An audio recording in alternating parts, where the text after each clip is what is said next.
He missed one $200 payment. A gavel slammed, and his home vanished. But buried deep, a fight was just beginning. What if your family lost everything over a $200 fine? John's home, his pride, his safe place, was ripped away in minutes. Neighbors turned silent, the system turned cruel. But betrayal breeds fire, and when hope seemed gone, John discovered one chance to fight back against the very machine that crushed him. John Miller wasn't rich. He wasn't powerful, but he was proud. A father of two, a husband of 15 years, and a man who had worked double shifts just to afford a modest home in a quiet neighborhood. It wasn't luxury, but it was safe. Every morning, John kissed his kids before school, coffee still warm in his hands. On weekends, he mowed his own lawn, waving to neighbors, proud of keeping his house neat. He believed in rules, in fairness, in doing his part. But behind those manicured lawns, the HOA, the Homeowners Association, watched everything. They measured grass, counted paint chips, tracked trash bins like police officers with clipboards. John laughed it off at first. Rules were rules, right? What he didn't see was how fast those rules could be twisted. Or how a simple fine, barely more than a grocery trip, could snowball into something darker. John carried resilience in his blood. He had faced layoffs, debts, and nights when bills stacked higher than his paycheck. But he never quit. His kids called him the fixer, because no matter the problem, he found a way through. The community liked him too. He volunteered at school fairs, fixed broken fences for neighbors, and helped shovel driveways in winter. Yet fate was already sharpening its blade. A shadow was creeping closer, one $200 fine that would ignite the fight of his life. John thought he was just protecting his home. But destiny was about to demand far more. It started on a Tuesday, the kind of day John thought nothing could go wrong. He came home from work, shoulders heavy but heart light, until he saw it. A letter taped to his door, stamped in bold red. Final notice. Inside, the words cut deep. Unpaid HOA fine, $200. Property subject to lien. John blinked. He had already paid it. He had the receipt. But according to the HOA, his payment had been late. Late meant void. Void meant his home was now collateral. He rushed to the office, papers in hand. The receptionist barely looked at him. Rules are rules, she said, sliding the file shut. John demanded a hearing, a chance to explain. Denied. The board had already voted, behind closed doors. Then came the auction notice. His house, the one he built a life inside, was scheduled for public sale. He begged neighbors for support, but most turned away. No one wanted to challenge the HOA. A few whispered warnings. They've done this before. John called local media. No response. To them, it was just a homeowner who didn't pay his fees. On auction day, John stood in the crowd, heart pounding, as a stranger raised a hand. With one bid, his entire world, his children's bedrooms, his wife's kitchen, his memories, was handed away. He tried to protest. Security dragged him out. On the pavement outside, John's hands shook with rage. Fear clawed at him, but under it, something else burned. They had taken his home, but they hadn't silenced his fight. For John, the battle wasn't over. It was just beginning. After the auction, John's life felt hollow. The walls of his home, now someone else's, echoed in his mind. But he refused to disappear. He began digging, filing complaints, calling offices, asking questions. Every door he knocked on slammed in his face. The HOA's files were missing or misplaced. Their board members spoke in rehearsed tones, smiles that didn't reach their eyes. One even whispered, "Rules are rules, and we make the rules." When John tried the local authorities, he found another wall. Police officers shrugged. "Civil matter," they said. "Nothing we can do." Even when he presented evidence of payments, receipts, bank transfers, they ignored it. The courts, slow, overworked. Judges cited precedent he couldn't understand. Prosecutors sided with the HOA, painting him as difficult and troublesome. Neighbors were divided. Some pitied him, some feared speaking out. Rumors spread. He must have done something wrong. A few offered help in whispers, afraid of retaliation. Media coverage was worse. Articles framed John as the homeowner who refused to pay his fees. The narrative was set. He was guilty. The hero of the story was now the villain in everyone else's eyes. And yet, something in him refused to bend.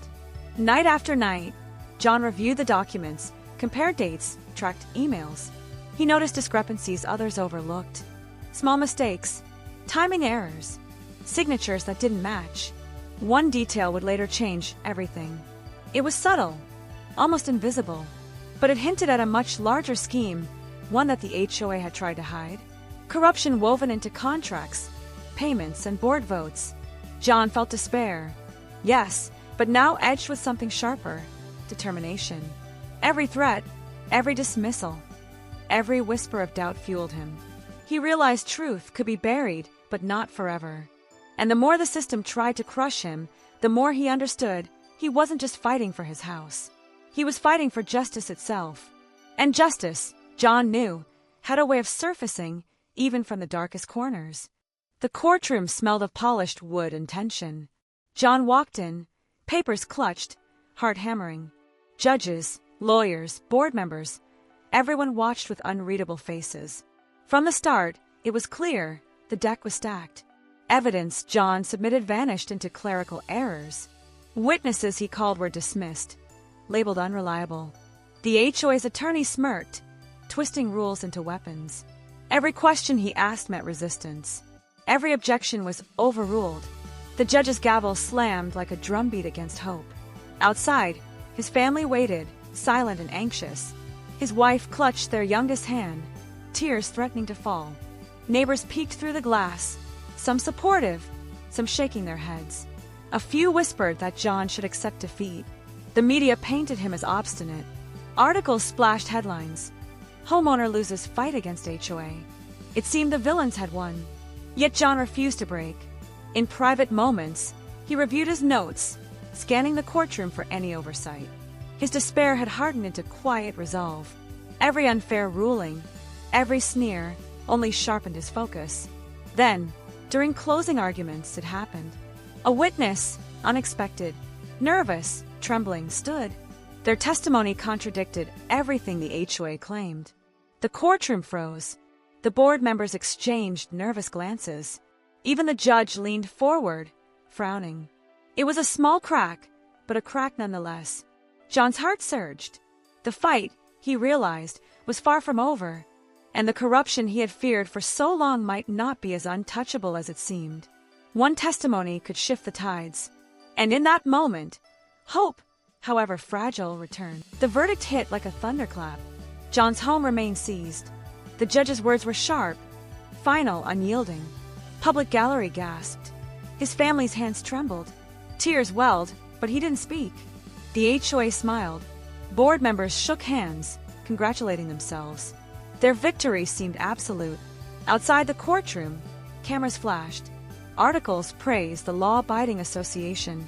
John felt the weight of every injustice pressing down. Despair clawed at his chest, but beneath it, a spark refused to die. Every unfair ruling, every ignored plea had forged him stronger. Whispers of outrage began spreading. Neighbors, online communities, even reporters questioned the fairness. A slow tide of public anger swelled quietly, threatening the HOA's illusion of control. John held his family close. He looked at his children and knew this was not the end. The battle was lost, but the war, that was still his to fight. Injustice had won the battle, but not the war.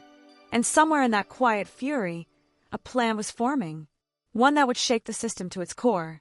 John returned home that evening to an empty house. The door, once familiar, now felt foreign. Memories clung to walls that weren't his anymore. Every photo, every book, every echo of laughter gone. His children cried themselves to sleep in a neighbor's living room. His wife tried to mask despair, but exhaustion etched lines deeper than years of struggle. Friends offered hugs, meals, sympathetic words, but nothing could replace what was lost. Night after night, John lay awake, replaying the trial. Each gavel strike, each dismissal, burned in his mind. Trauma settled into bones, into daily routines, into quiet moments of panic. And yet resistance stirred. He began documenting, gathering stories from neighbors. Others who had faced HOA abuses, silent victims of unseen power, now spoke. The whispers of doubt grew into murmurs of defiance. Local forums lit up with debates. Journalists started sniffing deeper into the HOA's practices. A few brave board members even hinted at discrepancies behind closed doors. But danger loomed. Threats arrived, legal letters, warnings veiled intimidation. Every step toward justice seemed to carry a new risk. John's heart ached, but his resolve hardened.